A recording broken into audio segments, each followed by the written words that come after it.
نصلي ونسلم على رسوله الكريم أما بعد فأعوذ بالله من الشيطان الرجيم بسم الله الرحمن الرحيم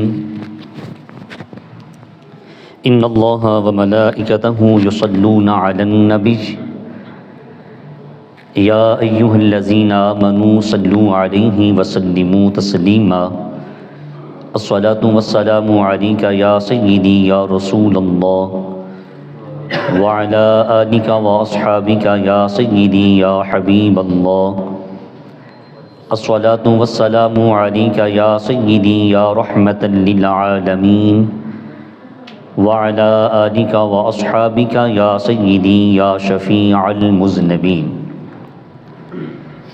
عزت و وقار کی مسند پہ براجمان خوش نصیب خوش بخت پیارے نبی کے پیارے امتیوں،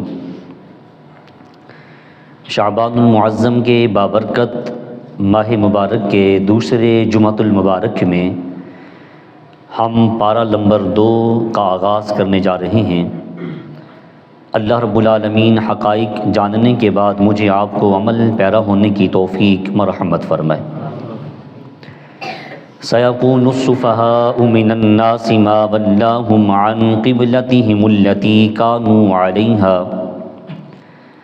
ان قریب بے وقوف لوگ مسلمانوں سے کہیں گے کہ اے مسلمانوں، بیت المقدس سے تمہیں کس نے پھیر دیا؟ تمہارا پہلا قبلہ اور کعبہ بیت المقدس تھا، اب تم نے بیت اللہ کو بنا لیا، کس نے تمہیں بیت المقدس سے بیت اللہ کی طرف پھیر دیا؟ یاد رہے کہ نبی کریم صلی اللہ علیہ وسلم نے مدینہ پاک میں 16 یا 17 مہینے بیت المقدس کی طرف رخ کر کے نماز ادا فرمائی۔ امام الانبیاء صلی اللہ علیہ وسلم جب مدینہ پاک میں تشریف لے گئے نا، تو یہود و نصارہ آپس میں چہم گوئیاں کرتے، آپس میں باتیں کرتے، مسلمانوں کو تانے دیتے کہ یہ نبی کہتے ہیں کہ میں ملت ابراہیمی پر ہوں، ابراہیم علیہ السلام کا دین لے کے آیا ہوں، تو پھر ان کا قبلہ اور کعبہ تو بیت اللہ ہونا چاہیے، یہ تو بیت المقدس کی طرف منہ کر کے نماز پڑھتے ہیں۔ تو منافقین اور دشمنان اسلام طرح طرح کی باتیں کرتے، چہم گوئیاں کرتے۔ یہ وہ جگہ تھی کہ جہاں کریم آقا صلی اللہ علیہ وسلم اسلام کی تبلیغ کر رہے تھے۔ حضور علیہ السلام ان کو اللہ کی وحدانیت، اپنی رسالت کا آئینہ دکھاتے، اس کے جواب میں وہ آپ علیہ السلام کو طرح طرح کی باتیں سناتے۔ کریم آقا صلی اللہ علیہ وسلم کا پھر یہ دل کرنے لگا، آپ کے دل میں یہ خواہش، یہ آرزو پیدا ہونے لگی کہ اللہ رب العالمین ہمارے لیے قبلہ اور کعبہ بیت اللہ کو بنا دے، ہمارے لیے قبلہ اور کعبہ بیت اللہ کو بنا دیا جائے۔ کریم آقا صلی اللہ علیہ وسلم کے غلاموں، یہ وہ گھر ہے روئے زمین پر جو اللہ رب العالمین نے سب سے پہلا اپنا عبادت کا مرکز اور گھر کہا ہے۔ قرآن مجید اس بات کی گواہی دیتا ہے، ان اول بیت وضع للناس للذی ببکۃ مبارکا وہدی للعالمین۔ بے شک اللہ رب العالمین کی عبادت کے لیے جو پہلا گھر بنایا گیا وہ بیت اللہ ہے، یہ برکت والا ہے اور اس میں تمام جہان کے لوگوں کے لیے ہدایت ہے۔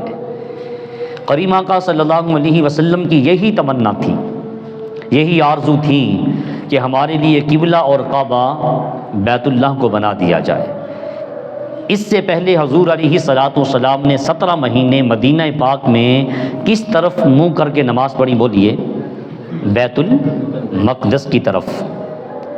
اب کریم آقا صلی اللہ علیہ وسلم کو رب ذوالجلال نے حکم دیا کہ آپ اپنا قبلہ اور کعبہ بیت المقدس کی بجائے بیت اللہ کو بنا دو۔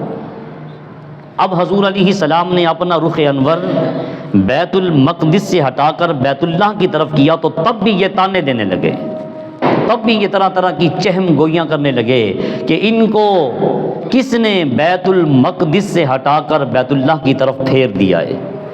تو کہا میرے محبوب صلی اللہ علیہ وسلم یہ اس طرح بھی راضی نہیں تھے، اب اس طرح بھی، پہلے کہتے تھے کہ اگر یہ ملت ابراہیمی پر ہیں تو ان کا قبلہ اور کعبہ بیت اللہ ہونا چاہیے، اب بیت اللہ بنا دیا گیا ہے، اب یہ باتیں کر رہے ہیں، اب یہ اعتراض کر رہے ہیں کہ ان کو کس نے بیت المقدس سے بیت اللہ کی طرف پھیر دیا ہے۔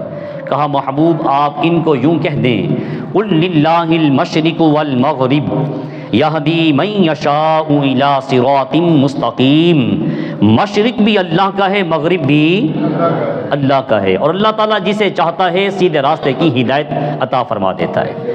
سیدھے راستے کی ہدایت اسے ہی ملتی ہے جو کوشش کرتا ہے، جو ہٹ دھرمی پہ اتر آیا ہو، عناد پر، دشمنی پر، ہر چیز اس کے سامنے کھلی کتاب کی طرح رکھ دی گئی ہو، پھر بھی وہ ہٹ دھرمی پہ آ جائے، اللہ تعالیٰ ایسے بندے کو کبھی ہدایت نہیں دیتا۔ تو کہا میرے محبوب اعتراض کرنے والوں سے کہہ دیجئے، قل للہ المشرق والمغرب، مشرق بھی اللہ کا ہے، مغرب بھی۔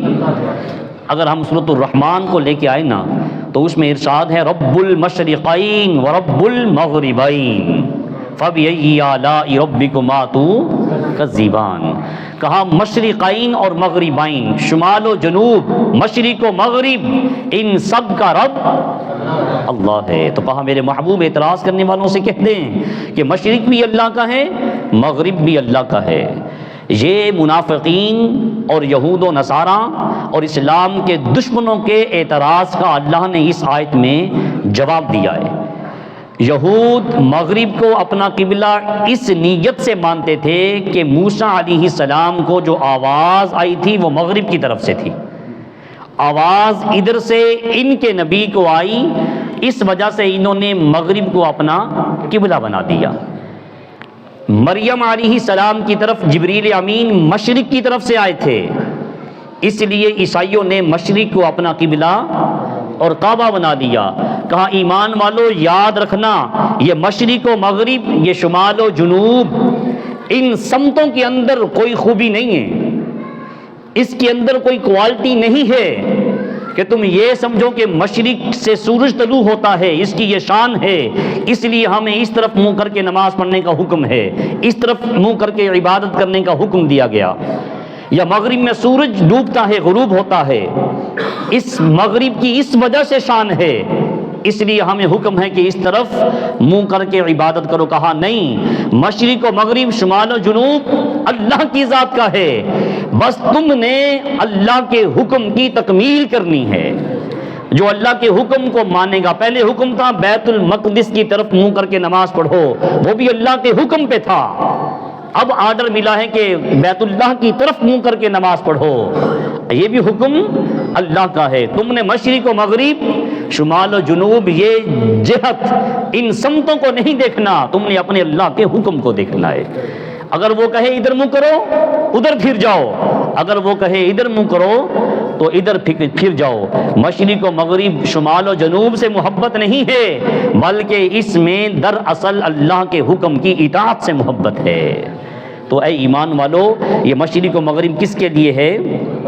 یہدی من یشاء الی صراط مستقیم، وہ جسے چاہے سیدھے راستے کی ہدایت عطا فرما دے۔ اب اس سے یہ مطلب ہم نہ سمجھیں کہ جی اللہ تعالیٰ جس کو چاہے ہدایت دے دے تو پھر اس میں تو ہمارا قصور نہیں ہے نا، اللہ ہی نہیں چاہتا۔ کہا نہیں، اللہ ہدایت دیتا ہی اس کو ہے جو کوشش کرتا ہے، جس کے سامنے ہر چیز کھلی ہوئی ہو، دیکھنے کے باوجود، پڑھنے کے باوجود، ماننے کے باوجود وہ اپنی منشاہی پہ اتر آئے تو اللہ تعالیٰ فرماتا ہے ختم اللہ علی قلوبہم وعلی سمعہم وعلی ابصارہم، پھر ایسے ہٹ دھرمی پہ اترنے والے لوگوں کے کانوں پر، آنکھوں پر میں دلوں پہ مہر لگا دیتا ہوں، پھر ایسے لوگوں کو میری طرف سے کبھی ہدایت نہیں ملتی۔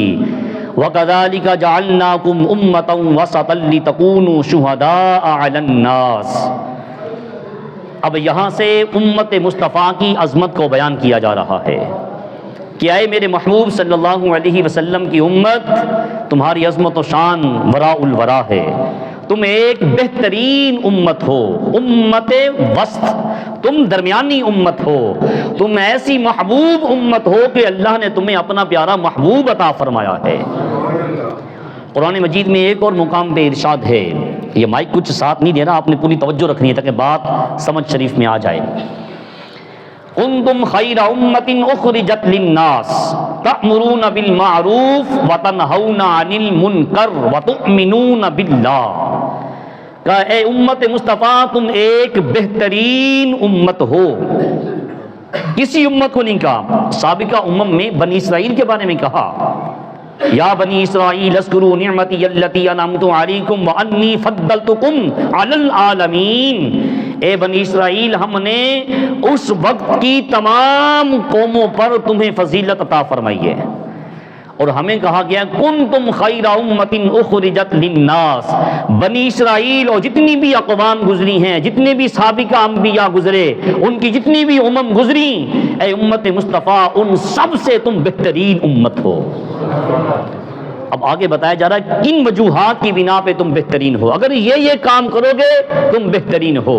تأمرون بالمعروف، تم نیکی کا حکم دیتے ہو، تأمرون بالمعروف تم نیک کام کرنے کا حکم دیتے ہو، وتنہون عن المنکر اور تم برائی سے منع کرتے ہو، وتؤمنون باللہ اور تم صرف اور صرف اللہ کی ذات پر ایمان رکھتے ہو، اللہ کے علاوہ کسی کو سجدہ، کسی کو اپنا حاجت روا مددگار نہیں مانتے۔ تو کہا اے ایمان والو تم ایک بہترین امت ہو، اس لیے کہ تم امت وسط ہو، تم درمیانی امت ہو۔ اس لیے کریم آقا صلی اللہ علیہ وسلم نے ارشاد فرمایا اگر گناہ ہوتا ہوا دیکھو، ہاتھ سے روکنے کی طاقت رکھتے ہو تو ہاتھ سے روکو، اگر ہاتھ سے روکنے کی طاقت نہیں رکھتے تو زبان سے اس کو روکو، اگر زبان سے بھی روکنے کی طاقت نہیں رکھتے تو کم از کم دل میں یہ خیال ضرور لاؤ، یہ تصور ضرور بناؤ کہ جو یہ کام کر رہا ہے یہ اللہ رسول کے خلاف ہے، یہ کام صحیح نہیں ہو رہا۔ پھر کہا اگر یہ کیفیت ہو کہ تم ہاتھ سے منع نہیں کر سکتے، زبان سے روکنے کی طاقت نہیں رکھتے، دل میں اسے برا جانتے ہو، تو کہا یہ تمہارا ایمان کمزور ترین ایمان ہے۔ تو کہا امت مصطفیٰ تم ایک بہترین امت ہو۔ ایک تو وجہ یہ بتائی کہ تم نیکی کی دعوت دیتے ہو، برائی سے منع کرتے ہو، اللہ پہ ایمان رکھتے ہو، اور دوسری وجہ یہ بتائی کہ تم بہترین امت اس لیے ہو کہ تم ساری امتوں پہ گواہی دو گے، تم شاہد ہو۔ شہید کو شہید اس لیے کہا جاتا ہے کہ وہ اپنی جان پیش کر کے عملاً پریکٹیکل بتا رہا ہے کہ میں اسلام کو اتنا دل و جان سے مانتا ہوں کہ میں اس پہ اپنی جان بھی قربان کر رہا ہوں۔ تو کہا تم ایسی امت ہو بہترین کہ تم لوگوں پہ گواہ ہو۔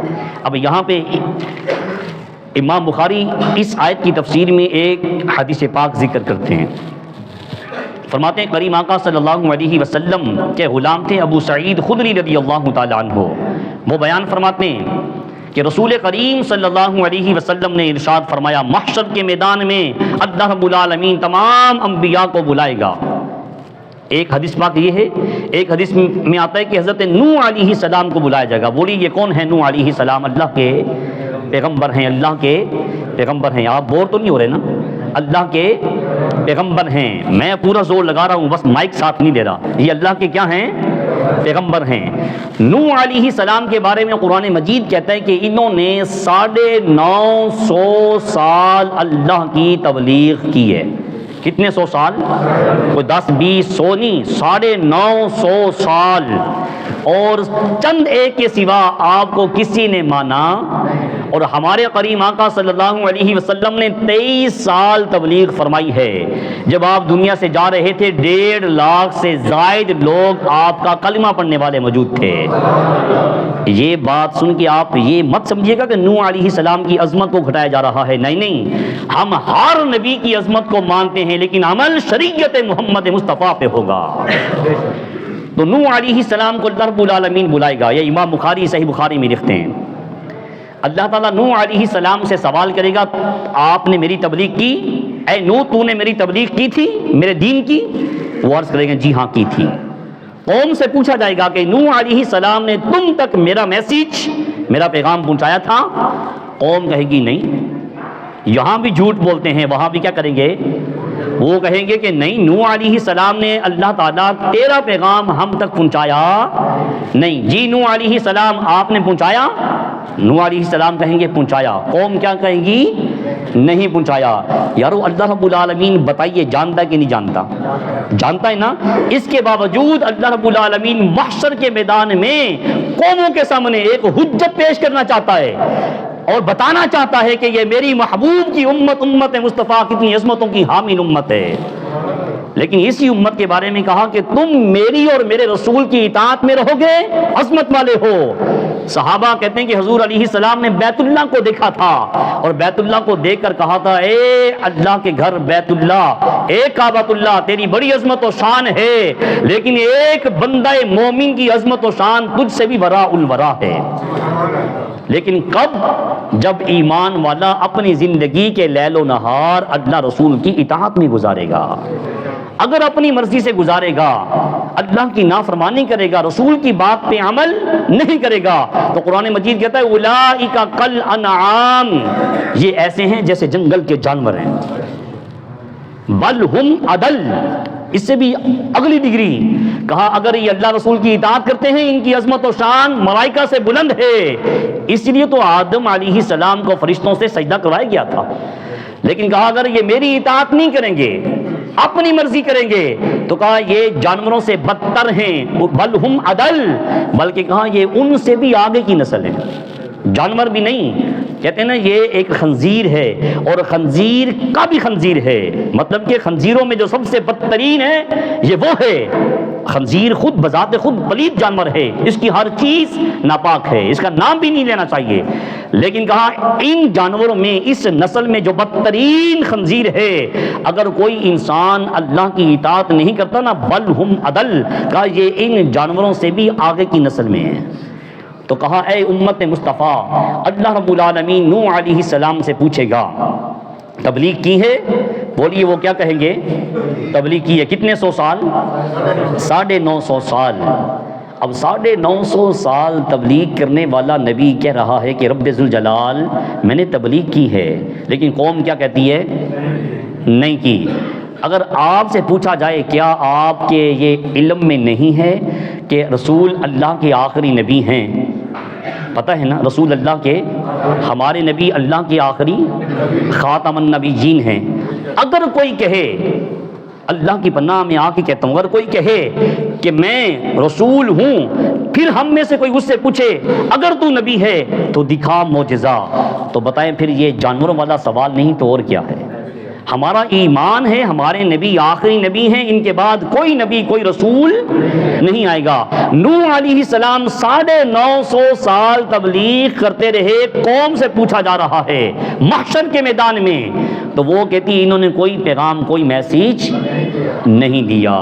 تو یہاں رک کے میں عرض کرتا چلوں، ختم نبوت کی بات ہو رہی ہے کہ جو یہ 1973 میں آئین تشکیل دیا گیا تھا نا کہ حضور آخری نبی ہیں، ان کے بعد کوئی نبی کوئی رسول نہیں آئے گا، اور جو قادیانی ہیں یہ گمراہ ہیں، یہ اقلیت ہیں، یہ دارہ اسلام سے خارج ہیں، اور ان کو اپنی عبادت گاہیں، ان کو آذانیں، ان کو کھلے عام مسجدوں میں نماز پڑھنے کی اجازت، اپنے دین کی تبلیغ کرنے کی اجازت۔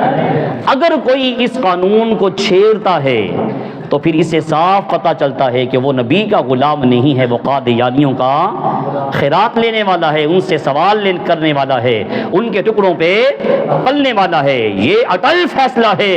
کریم آقا نے خود کہا تھا اے علی شیر خدا تو میرے لیے ایسے ہے جیسے ہارون موسیٰ علیہ السلام کے لیے تھے، لیکن ہارون علیہ السلام نبی تھے، لا نبی بعدی علی، میرے بعد کوئی نبی نہیں آئے گا۔ تو اسی طرح نوح علیہ السلام کہتے ہیں میں نے تبلیغ کی ہے، قوم کہتی ہے تبلیغ ہم تک بھی یہ بات پہنچائی گئی ہے، تواتر سے ہے کہ حضور آخری نبی ہیں، حضور کے بعد کوئی نبی نہیں آئے گا۔ پھر بھی ہم نہ مانیں اور پھر کہیں ہم تک یہ پیغام پہنچا نہیں، تو ہم اپنے دعوے میں سچے جھوٹ بولتے ہیں. تو کریم آقا صلی اللہ علیہ وسلم فرماتے ہیں وہ نوح علیہ السلام کی قوم کہے گی اللہ رب العالمین سے کہ ہم تک یہ پیغام پہنچا، انہوں نے تبلیغ نہیں کی. قرآن مجید کہتے ہیں 950 سال تبلیغ فرمائی ہے.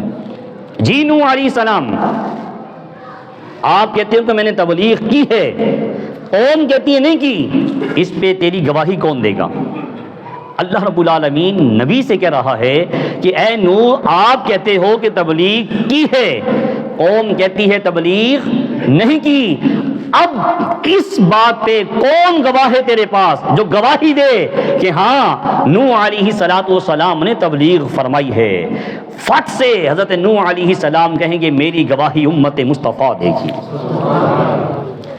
امت مصطفیٰ تو وہاں موجود نہیں تھی، یہ گواہی کیسے دے گی؟ جی آپ کہتے ہو کہ نوح علیہ السلام نے 950 سال تبلیغ کی، اے امت مصطفیٰ تم گواہی دیتی ہو، تم تو وہاں تھے نہیں، تم تو ہزاروں سال بعد میں آئے ہو، تم کیسے گواہی دے رہے ہو؟ آگے سے امت مصطفیٰ کہے گی اے رب ذوالجلال یہ بات ہمیں رحمتوں والے پیغمبر محمد مصطفیٰ نے بتائی ہے. تاجدار ختم نبوت، تاجدار ختم نبوت. یہ کس نے بتائی؟ ہمارے رسول صلی اللہ علیہ وسلم نے بتائی ہے. مصطفیٰ پہ نازل ہونے والے قرآن نے بتایا ہے کہ اس نبی نے اتنی تبلیغ فرمائی ہے. تو اللہ رب العالمین کہے گا محمد مصطفیٰ کو بلایا جائے. اعلیٰ حضرت فرماتے ہیں جب حضور تشریف لائیں گے محشر کا نقشہ بدل جائے گا. حضور جلوہ گر ہوئے. جی آپ کی امت یہ کہتی ہے کہ نوح علیہ السلام نے 950 سال تبلیغ کی ہے، آپ کی امت گواہی دیتی ہے. آپ کیا کہتے ہیں؟ حضور علیہ السلام ہمارے بارے میں اللہ کو گواہی دیں گے میری امت سچ کہتی ہے. اس امت تک یہ پیغام تیرے محبوب صلی اللہ علیہ وسلم نے پہنچایا ہے. جب حضور گواہی دیں گے اب حضور کی گواہی کے لیے کسی کو طلب نہیں کیا جائے گا. مصطفیٰ کریم علیہ السلام کی گواہی پر اللہ رب العالمین فیصلہ فرما دے گا. تو کہا اے امت مصطفیٰ تم ایک بہترین امت ہو. وَكَذَلِكَ جَعَلْنَاكُمْ أُمَّةً وَسَطًا لِتَكُونُوا شُهَدَاءَ عَلَى النَّاسِ وَيَكُونَ الرَّسُولُ عَلَيْكُمْ شَهِيدًا. تم اس لیے بہترین امت ہو کہ تم ساری امتوں پہ گواہ ہو اور محمد علیہ السلام تم پر گواہ ہیں، تم پر شاہد ہیں. وما جعلنا القبلة التي كنت عليها إلا لنعلم من يتبع الرسول ممن ينقلب على عقبيه. اے رسول صلی اللہ علیہ وسلم جس قبلہ پر آپ پہلے تھے ہم نے اس کو قبلہ اس لیے بنایا تاکہ ہم دیکھیں، تاکہ ہم ظاہر کر دیں کون آپ کی اطاعت کرتا ہے اور کون ایڑیوں کے بل گمراہی کی طرف واپس پھر جاتا ہے. حکم تھا کہ آپ نے اپنا چہرہ بیت المقدس کی طرف منہ کر کے نماز پڑھنی ہے. 16 یا 17 مہینے مدینہ پاک میں آپ نے اپنا رخ انور بیت المقدس کی طرف منہ کر کے نماز پڑھی. پھر حکم ہوا اب آپ بیت اللہ کی طرف منہ کر کے نماز پڑھیں. تو کہا یہ جو ہم نے آپ کو حکم دیا کہ بیت المقدس کی طرف رخ کر کے نماز پڑھیں یہ صرف اس لیے کہا تھا تاکہ ہم ظاہر کر دیں میرے رسول کا اطاعت گزار کون ہے اور گمراہ کون ہے. بیچ میں منافق بھی تھے، وہ ظاہراً نماز پڑھتے تھے، حضور علیہ السلام سے مال غنیمت سے حصہ وصول کرنے کے لیے کہتے تھے ہم اپنی جان آپ کے نام قربان کرنے کے لیے تیار ہیں، آپ حکم فرمائیں. تو اللہ رب العالمین نے کہا اپنا چہرہ بیت المقدس کی طرف کریں. ان لوگوں نے اعتراض کیا کہ پہلے بیت اللہ کی طرف، پھر بیت المقدس کی طرف، پھر بیت اللہ کی طرف، یہ کیا حکم ہے؟ اللہ رب العالمین کبھی کچھ کہتا ہے کبھی کچھ کہتا ہے. کہا میرے محبوب ہم یہ حکم بار بار بدل اس لیے رہے ہیں، ہم ظاہر کرنا چاہتے ہیں اللہ رسول کی اطاعت میں کون ہے اور گمراہی میں کون ہے. جو اللہ رسول کی اطاعت میں ہے اسے تو کوئی اعتراض ہی نہیں ہوتا، وہ اللہ رب العالمین کہے ادھر منہ کرو وہ ادھر کر لیتے ہیں، اللہ کہے ادھر رخ کرو وہ ادھر رخ کر لیتے ہیں. اطاعت کرنے والے نوکر جو غلام ہے اسے کہے کی ضرورت ہے زبان کھولنے کی، اعتراض کرنے کی، خامیاں نکالنے کی. یہ اعتراض وہی کرتے ہیں جن کے دل میں اللہ رسول کا بغض ہے، عناد ہے، دشمنی ہے. کہا ہم نے پہلے قبلے سے آپ کو اس لیے پھیرا پہلے بیت المقدس کی طرف منہ کر کے نماز پڑھنے کا حکم اسی لیے دیا ہم دیکھیں ظاہر کریں کون اطاعت کرنے والا ہے اور کون ہٹ دھرمی کرنے والا ہے. اور اب بیت اللہ کی طرف آپ کو نماز پڑھنے کا حکم دیا, دیکھنا چاہتے ہیں ظاہر کرنا چاہتے ہیں کون آپ کی اطاعت میں ادھر رخ کر دیتا ہے اور کون گمراہی کی طرف ایڑیوں کے بل پلٹ جاتا ہے. وَإِن كَانَتْ لَكَبِيرَةً إِلَّا عَلَى الَّذِينَ هَدَى اللَّهُ, بے شک اللہ نے جن لوگوں کو ہدایت سے نوازا ہے, اللہ نے جن کو ہدایت کا نور عطا کیا ہے, ان کے لیے بیت المقدس آ جائے, بیت اللہ آ جائے, ان کے لیے کوئی قبلہ بھاری نہیں ہے. جو منافق ہیں, جو دشمن ہیں, جو دل سے اللہ رسول کو اچھا نہیں سمجھتے, زبان سے صرف کہتے ہیں, دل میں منافقت کرتے ہیں, ان کے لیے یہ قبلہ بھاری ہے, ہدایت والوں کے لیے بھاری نہیں ہے. کہا اے ایمان والو, یہ مشرق و مغرب, یہ شمال و جنوب, یہ اللہ رب العالمین نے سمتیں بنائی ہیں, یہ جہتیں ہیں, ان کی طرف منہ کر کے نماز پڑھنے کی وجہ یہ نہیں ہے کہ یہ سمتوں میں برکت ہے, بلکہ صرف اور صرف تمہیں حکم ہے, تم نے اللہ کے حکم کی تکمیل کرنی ہے, حکم تکمیل میں تمہارے لیے خیر و برکت ہے, ان سمتوں میں برکت نہیں ہے. وما کان اللہ لیضیع ایمانکم, اللہ کی یہ شان نہیں ہے کہ وہ کسی کے عمل کو ضائع کر دے, کسی کی نیکی کو ضائع کر دے. صحابہ نے کہا کہ پہلے حکم تھا بیت المقدس کی طرف رخ کر کے نماز پڑھنے کا, اب حکم ہے بیت اللہ کی طرف آ جاؤ. جو لوگ بیت المقدس کی طرف منہ کر کے نماز پڑھتے رہے, اس دوران ان کی ڈیتھ ہو گئی, اس دوران وفات پا گئے, دنیا سے چلے گئے, اب حکم ہے کہ بیت اللہ کی طرف رخ کرو. جنہوں نے بیت المقدس کی طرف منہ کر کے نماز پڑھی ان کی نمازیں تو ضائع ہو گئی, چونکہ اب تو قبلہ اور کعبہ کس کو بنا دیا گیا؟ بیت اللہ کو. جو وہ لوگ چلے گئے بیت المقدس کی طرف منہ کر کے نماز پڑھنے والے, ان کی نمازیں تو ضائع ہو گئیں, ان کی نیکیاں تو گئیں. رب نے کہا وما کان اللہ لیضیع ایمانکم, یہ اللہ کی شان نہیں ہے اللہ کسی کی نماز کو ضائع کر دے, کسی کی نیکی کو ضائع کرنا یہ اللہ کی شان. اگر وہ بیت المقدس کی طرف منہ کر کے نماز پڑھتے رہے تو یہ بھی حکم تو اللہ کا تھا نا, وہ بھی تو اللہ کے حکم کی تکمیل کرتے رہے ہیں. اللہ کی یہ شان نہیں ہے. اللہ کی شان یہ ہے کہ اگر کوئی گناہ کر کے توبہ کر لے, اللہ گناہوں کو نیکیوں میں بدل دیتا ہے. ان اللہ بالناس لرؤوف الرحیم, اے لوگو بے شک جو تمہارا رب ہے وہ رحیم بھی ہے, معاف کرنے والا بھی ہے, وہ رحم کرنے والا بھی ہے, غفور بھی ہے, کریم بھی ہے, کرم فرمانے والا بھی ہے. تو وہ ایسا کریم ہے, حدیث پاک میں آتا ہے کہ ہر رات کا جو پچھلا پہر ہے, جسے ہم تہجد کا وقت کہتے ہیں, 3-3:30 بجے کا ٹائم, آج کل کے ٹائم کے مطابق کا جو یہ وقت ہے, ہر رات اللہ رب العالمین اپنی شان کے مطابق پہلے آسمان پہ جلوہ گر ہوتا ہے. یاد رکھیے گا, ہمارا عقیدہ ہے, ہمارا ایمان ہے, ہمارا رب جسم سے پاک ہے. حدیث پاک میں وہ اپنی شان کے مطابق آتا ہے. کیسے آتا ہے, کیوں آتا ہے, اس بحث میں ہمیں جانے کی اجازت بس کہہ دیا گیا ہے. ہم نے اس بات کو ماننا ہے کہ ہمارا رب اپنی شان کے مطابق, اس کی رحمت پہلے آسمان پہ جلوہ گر ہوتی ہے ہر رات. حدیث صحیح ہے. اور کہا کہ اس وقت جو بھی اللہ سے مانگتا ہے اللہ اسے عطا فرماتا ہے. پھر سیدہ عائشہ صدیقہ رضی اللہ تعالی عنہا فرماتی ہیں, یہ تھوڑا سا ہم موضوع سے ہٹ رہے ہیں کیونکہ آگے آ رہی ہے شب براءت.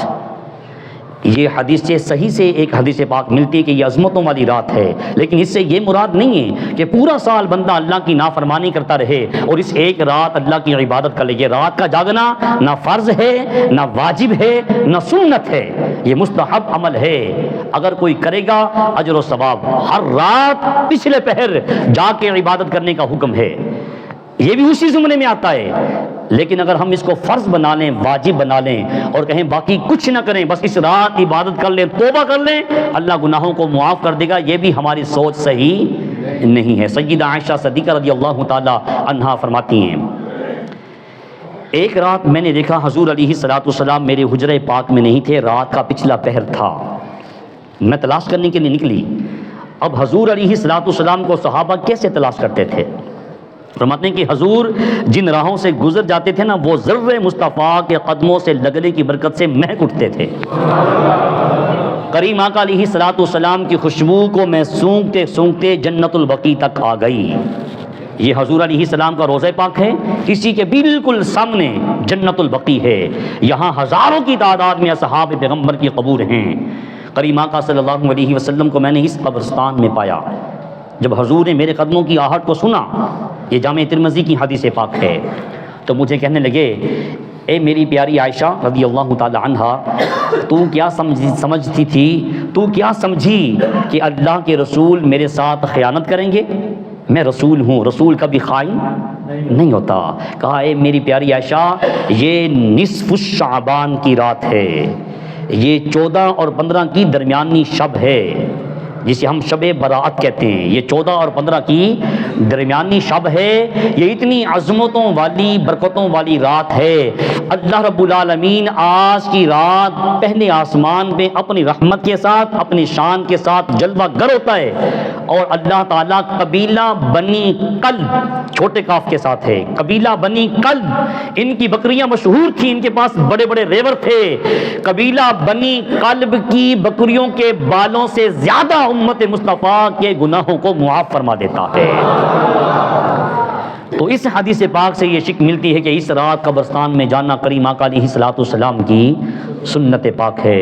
آپ علیہ الصلوۃ والسلام نے بتایا۔ اسی کے ساتھ ایک اور حدیث پاک ملتی ہے، یہ بھی سیدہ عائشہ صدیقہ رضی اللہ تعالی عنہا بیان فرماتی ہیں کہ کریم آقا صلی اللہ علیہ وسلم ہفتے میں 2 روزے رکھتے تھے، پیر اور جمعرات کا۔ بولیے کون سے دن کا؟ پیر اور جمعرات کا۔ کہا، ان 2 دنوں میں اللہ کی بارگاہ میں امت کے اعمال پیش ہوتے ہیں، لوگوں کے اعمال پیش کیے جاتے ہیں۔ میں ان 2 دنوں میں روزہ اس لیے رکھتا ہوں کہ جب میرے اعمال اللہ کے حضور پیش کیے جا رہے ہوں، میں روزے کے ساتھ ہوں۔ ایک اور حدیث پاک میں ملتی ہے کہ آپ پیر کا روزہ کیوں رکھتے ہیں؟ تو میں اس دن میری ولادت ہوئی ہے، اس کے شکرانے پر میں روزہ رکھتا ہوں۔ پھر آپ مہینے میں 3 روزے رکھتے تھے۔ بولیے کتنے؟ ہر مہینے یہ آپ کی عادت پاک تھی۔ ایام 20 کے روزے، 13، 14 اور 15 چاند مکمل چمک رہا ہوتا ہے، بالکل گول ٹکی بن چکا ہوتا ہے۔ تو کہا، یہ 3 ایام 20 جو روشنی والے دن ہے نا، کریم آقا صلی اللہ علیہ وسلم ان دنوں کا بھی روزہ رکھتے تھے۔ ہفتے میں ایک ماہ میں کتنے روزے ہو گئے؟ 5۔ کتنے ہو گئے؟ ایام 20، 13، 14، 15 اور ہر پیر اور جمعرات، 5 نہیں، 3 وہ ہو گئے، اور ہفتے میں 2 روزے، 8 اور 3 11۔ آپ علیہ الصلوۃ والسلام کا زندگی کا معمول تھا ہر مہینے میں، بولیے کتنے روزے رکھتے تھے؟ 11۔ پھر آپ صلی اللہ علیہ وسلم نے اگر پورا مہینہ، کسی مہینے کو پورا روزے کے ساتھ گزارنا ہوتا تو کسی اور مہینے کو نشانہ نہیں بناتے تھے، شعبان المعظم کو بناتے تھے۔ فرماتے ہیں کہ شعبان المعظم کے پورے مہینے آپ روزے رکھا کرتے تھے۔ کہا، حضور آپ اس پورے ماہ میں روزے کیوں رکھتے ہیں؟ تو میں لوگ اس مہینے کی عظمت سے غافل ہیں، لوگ اس مہینے کی عظمت سے غافل ہیں۔ یہ ایسا برکتوں والا مہینہ ہے، اس میں لوگوں کے اعمال اللہ کے حضور پیش کیے جاتے ہیں۔ میری تمنا یہ ہے کہ جب میرے اعمال اللہ کے حضور پیش کیے جا رہے ہوں تو میں روزے کے ساتھ ہوں۔ اب اس میں کچھ خرافات ہم نے خود سے ایڈ کی ہیں، نہ حدیث میں ہیں، نہ صحابہ کے طریقے سے ملتی ہیں، نہ اولیاء عظام کے طریقوں سے ملتی ہیں۔ ہم صرف اس رات کو یہ سمجھتے ہیں کہ بچوں کو شاپنگ کرا دی جائے، ان کو پٹاخے لے کے دے دیے جائیں، اور اچھے کھانے بنا لیے جائیں، اچھے کھانے بنا کر اپنے عزیز و اقربا کو بلا لیا جائے اور بہترین دعوت کی جائے، بس یہ اس رات کی فضیلت ہے۔ نہیں، یہ کام بھی جائز ہے، صرف یہ کام جائز نہیں ہے، مطلب صرف یہ کرنا، باقی اللہ رسول کی کوئی عبادت نہیں، کوئی نماز نہیں، کوئی روزہ نہیں، تو اس کا پھر اجر و ثواب نہیں۔ یہ بھی کریں اور اسی کے ساتھ اللہ رسول کی اطاعت بھی کریں، نماز کی بندی کریں۔ اس رات یہ برکتوں والی آ رہی ہے، یہ اتوار اور پیر کی درمیانی شب ہے، اللہ مجھے اور آپ کو نصیب کرے۔ اگر یہ رات میسر آ جائے، اس رات کے لمحات مل جائیں تو کوشش کریں اس رات میں یہ اللہ سے عہد کریں کہ رب ذوالجلال زندگی کی جو سال، زندگی کے جو ایام گزر گئے، تو نے یہ رات برکتوں والی عطا کی ہے، تیرے محبوب کا وسیلہ پیش کر کے تجھے گواہ بنا کے عرض کرتے ہیں سابقہ گناہوں کی کالی چادر تو صاف کر دے، آئندہ میں گناہوں سے بچنے کا تیرے سے عہد کرتا ہوں۔ جو نمازیں چھوٹی ہیں آئیے ان کو قضا کرنے کی نیت، اور زندگی میں جو آنے والی ہیں ان کو پابندی کے ساتھ وقت پہ ادا کرنے کی نیت کرنے۔ کہا نیت کرنا تمہارا کام ہے، تقدیر بدلنا اللہ رب العالمین کا کام ہے۔ جو میں نے عرض کیا اللہ صحیح باتیں مجھے آپ کو سمجھنے کے بعد عمل کی توفیق عطا فرمائے۔ وما علینا الا البلاغ، سنت ادا فرما لیں۔